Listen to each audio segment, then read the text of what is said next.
ஹே அஸ்லாம் வலைக்கம் காய்ஸ். இன்னைக்கு சாட்டர்டே நாள் ஆறுமுகநேரிக்கு மார்க்கெட் போகணும்னு சொல்லி வீட்டெல்லாம் கடகடன் க்ளீன் பண்ண ஆரம்பிச்சிட்டோம். வீட்டை க்ளீன் பண்ணி முடிச்சுட்டு நானும் என்னோட மம்மியும் கிளம்பி ஆறுமுகநேரி மார்க்கெட்டுக்கும் வந்துட்டோம். வர வழியிலே பயங்கரமான வெயில், மம்மி வேற நோம்பு வச்சிருந்தாங்க. என்ன நிலைமைக்கு ஆக போறோம்னு தெரியலேன்னு சொல்லிட்டு பயந்துட்டே தான் வந்துட்டு இருந்தோம். இங்கதான் வெஜிடபிள்ஸும் ஃப்ரூட்ஸும் கம்மியான சீப் அண்ட் பெஸ்டான பிரைஸ்ல கிடைக்கும்னு சொல்லிட்டு இங்க வந்திருக்கோம். மார்க்கெட் ஃபுல்லா சம கூட்டமா இருந்துச்சு. கீழே குட்டி குட்டி வியாபாரிகள்லாம் கடையெல்லாம் போட்டு வச்சிருந்தாங்க.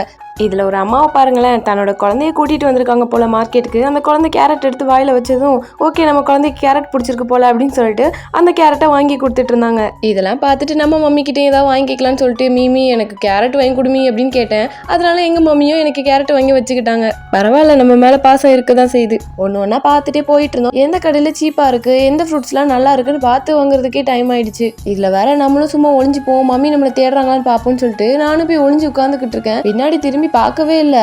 அவ்வளோ மும்மரமா ஷாப்பிங் பண்ணிட்டு இருக்காங்க. நீங்களே பாருங்களேன். இந்த மார்க்கெட்டுக்குள்ள தொலைஞ்சு போனா கூட என்ன தேட மாட்டாங்க போல. அவ்வளோ இன்ட்ரெஸ்டிங்கா பழத்தெல்லாம் பொறுக்கி போட்டுட்டு இருக்காங்க. ஒரு வழியா மிளகா, பீட்ரூட்டு, தக்காளி, கேரட்டுன்னு எல்லாத்தையும் வாங்கிட்டு வீட்டுக்கும் கிளம்பிட்டோம். உங்க மம்மி கூட நீங்க ஷாப்பிங் பண்ண எக்ஸ்பீரியன்ஸ் எப்படி இருந்துச்சுன்னு கமெண்ட்ல ஷேர் பண்ணுங்க. Bye guys, see you in next video.